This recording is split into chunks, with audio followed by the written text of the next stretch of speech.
Tuntu. Jambo la kwanza ni afya, na sisi Mungu afya ametupa tele tele. Jambo la kumshukuru kweli kweli. Mambo ni mengi kweli kweli NBC Premier League.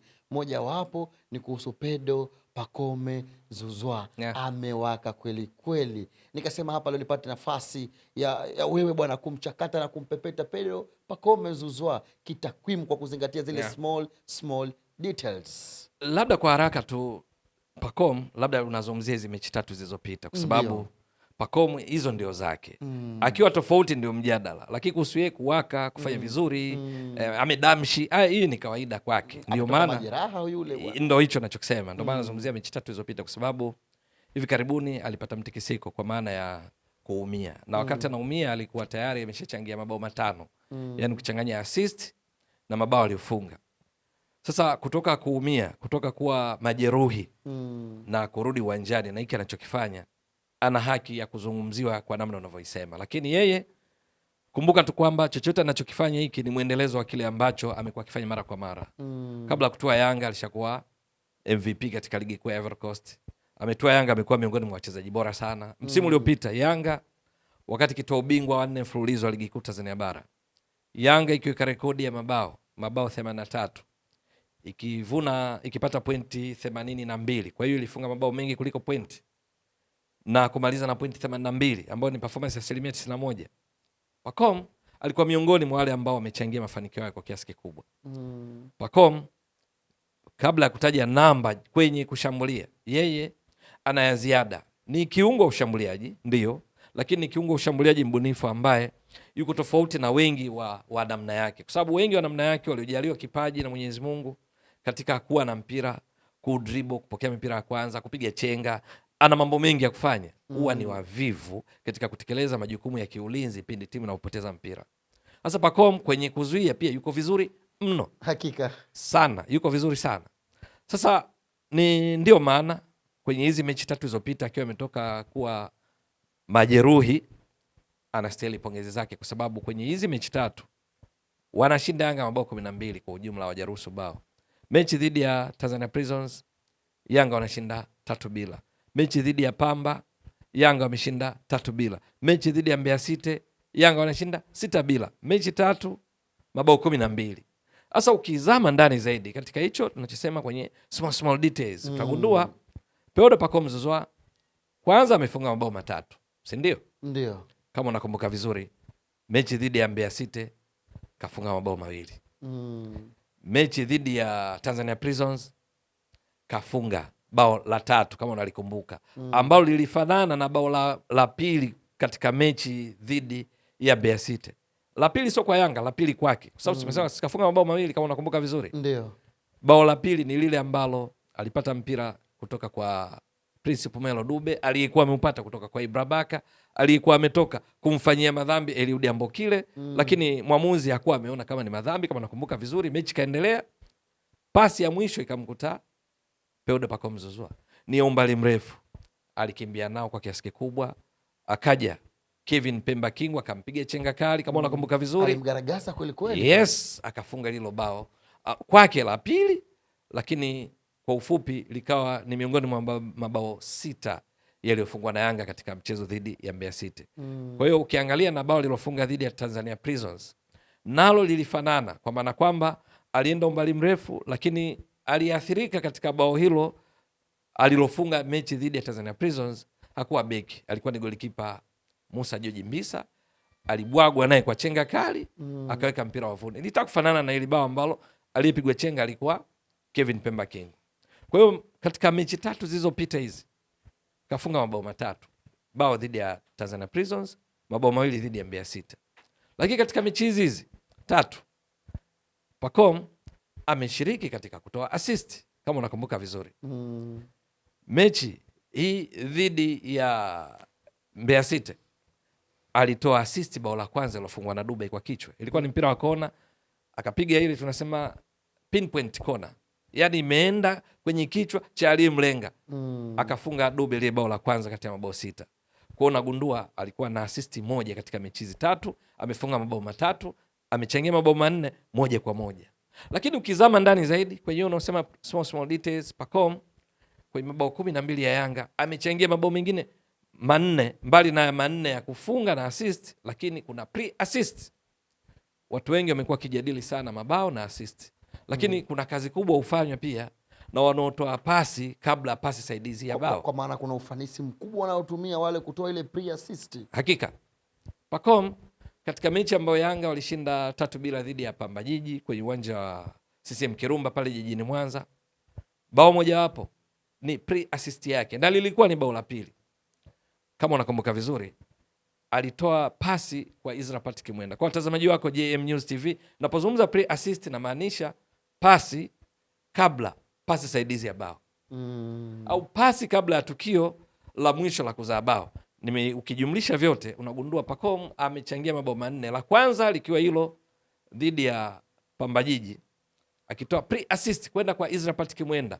Alikuwa ameuhamisha mpira, tunasema crossfield passes, ile pasi inayovuka kutoka eneo moja kwenda lingine. Kama unakumbuka vizuri, alipiga pasi ndefu kwenda kwa Israel Patrick Mwenda upande wa kulia wa Yanga katika kushambulia. Mwenda akapiga cross kwenda kwa Okelo, aliweka mpira wavuni kwa kichwa, kama unakumbuka vizuri. Kwa hiyo hilo bao yeye alitoa pre-assist. Mechi dhidi ya Tanzania Prisons alitoa pre-assist, yani pasi kabla pasi saidizi ya bao. Mpira ulienda kwa Okelo, Okelo akampa Mudathir Abbas, likawa ni bao mojawapo katika ushindi wa 3-0 wa Yanga dhidi ya Tanzania Prisons. Lakini sio hapo tu, kuna bao lingine alifunga Okelo. Kuna bao lingine tena alifunga kwa sababu kuna alompa Okelo akampa Muda, ikawa bao ambao ni pre-assist. Alafu kuna pre-assist nyingine ambayo bao lilikuja kufungwa tena na Mudathir Abbas, ilikuwa ni pre-assist kwenda tena kwa Okelo. Kwa hiyo alitoa pre-assist 2 mechi dhidi ya Tanzania Prisons. Pre-assist 1 mechi dhidi ya Pamba Jiji. Lakini mechi dhidi ya Mbeya City, yes, amefunga 2. Alafu alitoa assist. Tazama bao la mwisho la Yanga, lile bao la 6 alifunga Prince Mpumelo Dube. Amehusika yeye kupiga kona ambayo ikazaa papatu. Golikipa Hashim Musa alijaribu kucheza, mpira uliokuja kuzagaa ukaekwa wavuni na Prince Mpumelo Dube kuifanya Yanga ifunge bao la 6. Kwa hiyo ukienda kwenye assist, ukienda kwenye mabao, hizi pre-assist, matukio ya kabla ya tukio la mwisho la kwenda kuzaa bao, unaweza usimuone Pacome, lakini ukijumuisha unagundua katika mechi 3 amechangia katika matukio hayo ya kabla ya bao, yani kabla ya pasi saidizi ya bao na kabla ya bao. Maana ile ya bao la 6 siwezi tukasema pre-assist kwa sababu amemuassist 9 wakati mpira ulishakuwa na reaction ya wachezaji wa Mbeya City. Ndio maana nasema bao kabla ya tukio la kuzaa tukio la bao. Kwa unagundua ukichukua hayo manne, changanya na mabao 3, changanya na assist, ameshiriki mabao 8 katika mechi 3.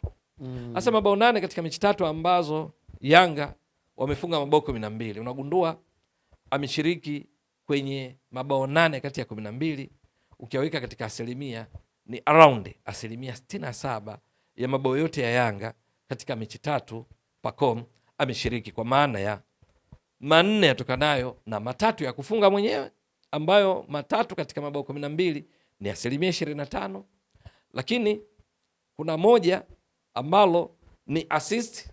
Kwa hiyo unafanya mabao yawe 4 katika 12, ambayo ni theluthi 1, ni asilimia 33.333.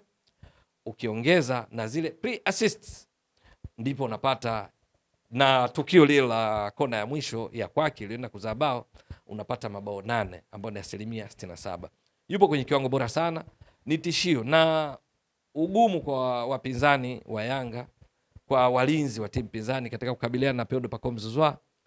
Katika mechi hizi 3 alichoonyesha, ambacho amekuwa akionyesha mara kwa mara, tunafanya tu rejea kwenye mechi 3, ni kwamba yeye anatokea upande wa pembeni kushoto, lakini sio mara zote unamkuta huko. Mara nyingine unamkuta kati, maeneo ambayo unatarajia kwenda namba 10, yani pale pa kumkuta Mudathir Abbas, pa kumkuta Alan Okelo, unamkuta yeye, na wamekuwa kipishana sana nafasi. Lakini wakati mwingine unamkuta kulia, wakati mwingine unamkuta deep chini kabisa, wakati mwingine unamkuta kama yeye ndo mshambuliaji kinara. Bao moja hapo, kwa mfano bao alilofunga mechi kwa mfano hii dhidi ya Mbeya City, pasi unajua amepokea kwa nani? Kwa namba 9 wake. Pasi amepokea kwa Prince Mpumelo Dube. Kwa hiyo pale kama ni position, yeye alikuwa sasa ndo mbele zaidi, ndo kama namba 9. Aliudribble kwa umbali mrefu, lakini ni Dube aliyenasa mpira kutoka kwa Ibra Baka kama tulivyotoka kueleza. Kwa hiyo anakuwa hatabiriki wakati mwingine, ingawa kimajukumu anatokea upande wa kushoto, lakini anapotoka kwa kushoto huwa aendi mara kwa mara kwenda kupiga cross, kwa maana kwamba kuongeza mapana ya uwanja. Kazi hiyo anamwachia beki wake wa kushoto, anakuwa Mohamed Hussein Shabalala, anakuwa Shadrack Sakaboka, Kibwana Shomari. Yeye anaingia ndani, anashambulia zaidi katika eneo la kati ya beki wa kulia na beki wa kati wa kulia, kwa sababu mabeki wa kati wapo wawili, mmoja anakuwa right sided, mmoja left sided, yani mmoja anakuwa kulia, mmoja kushoto. Sasa yule wa kulia wa timu pinzani, beki wa kulia wa kati wa timu pinzani na beki wa kulia wa timu pinzani, katikati yao yeye ndo anapenda cooperate, wanaita half space. Lakini mipira ya kutenga yupo, lakini kwenye matukio magumu anakuwa X factor player, mchezaji mwenye cha ziada pale ambapo timu inakuwa imeshikwa, kwa sababu ana uwezo mkubwa kudribble mipira kwa umbali mrefu, kupiga chenga na kusababisha madhara hata pale panapoonekana hapana madhara. Huyo ndio Pedro Pacome Zouzoua. Msimu uliopita alikuwa na double digits, mabao 12, assist 10. Ndiye mchezaji pekee aliyekuwa na tarakimu 2 za kufunga na kuassist msimu uliopita, akichangia mabao 22. Na sikumbuki katika misimu ya karibuni kwa na mchezaji mwenye double digits kwenye kufunga na kuassist. Yaani utamkuta mabao mengi, assist hazifiki 10, au assist nyingi, mabao hayafiki 10.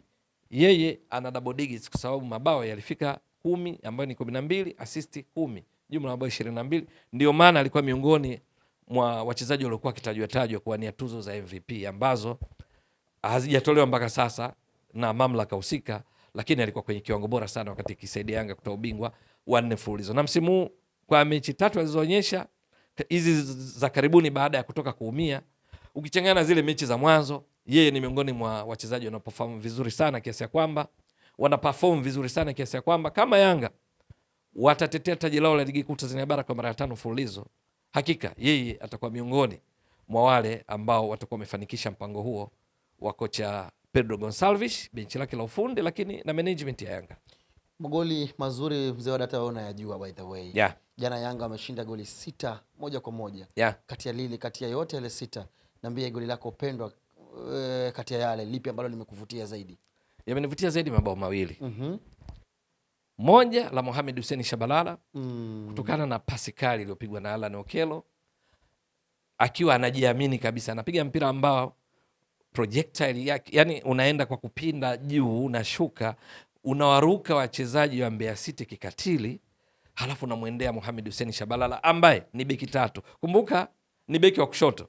Kumbuka hii ni open play, sio mpira wa kutenga. Lakini anafika akiwa ameingia ndani, ameandalap, halafu kwa mguso mmoja tu, first touch shot, unakwenda moja kwa moja wavuni. Goli safi sana. Lakini bao lingine ambalo litokana na jitihada pia binafsi za Pacome, nasema solo goal, ingawa ilihusisha pasi chache baada ya Ibra Baka kufanya pressing ambayo mimi bado naamini kama mwamuzi angekuwa na VAR pengine angesitisha mwenendo ule wa Yanga katika ujenzi wa bao lile. Lakini baada ya Ibra Baka kufanya alichofanya kwa Eliud Ambokile na mwamuzi kuona ni sawa, hakukuwa na faulo, manake mchezo unasimama pale ambapo filimbi imepigwa. Kwa hiyo wote walipaswa kucheza, Yanga walicheza na Mbeya City walicheza. Kasi kubwa ya maamuzi ya Ibra Baka, mpira anaupata Dube anampa Pacome kwa umbali mrefu. Pacome anakimbia vizuri sana. Halafu chenga kali anakwenda kumpiga Kevin Pemba Kingu. Inastahili kuwa miongoni mwa clip za kuzunguka kutokana na chenga aliyopiga, kwa furaha ya wanayanga, lakini kwa kero ya mashabiki wa wanakoma kumanywa, na maanisha Mbeya City. Akaweka mpira wavuni kwa utulivu. Lile pia ni miongoni mwa mabao mazuri kwangu katika mechi hii. Kwa hiyo kwa kuyaranki kwangu mimi, maana kila mmoja na mtazamo wake, ile bao la Shabalala naona kama lilikuwa bora zaidi namna lilivyofungwa, lakini ili la Pacome Zouzoua la kumpiga chenga Kevin Kingu kwake lilikuwa la pili katika mechi, lilikuwa miongoni mwa mabao mazuri kwangu. Umechakata vizuri na kupepeta kwa kuzingatia zile small details. Yeah. Mwambie mtazamaji wangu wa JM News TV kwamba asisahau kusubscribe, like, share na comment ili awe wa mwanzo wa kupata mahojiano na wachambuzi nguli ukiwemo wewe mzee wa data. Mtazamaji wa JM News TV. Hii JM News TV kwa taarifa tu ni kwamba inaundwa na vijana watupu, mabarobaro. Wengine bado hata nusra, yani kuoa wanafukuzia. Sasa namna pekee ya kuunga mkono vijana wa Kitanzania wabunifu, waliojipanga, haswa wazee wa kazi, ni pamoja na kuiunga mkono channel yao hii ya JM News TV. Na unafanyaje? Ni kusubscribe, kucomment, kushare na kulike. Ni hilo tutakuwa umefanya la msingi sana katika kuunga mkono vijana hawa wenye uwezo mkubwa katika kazi.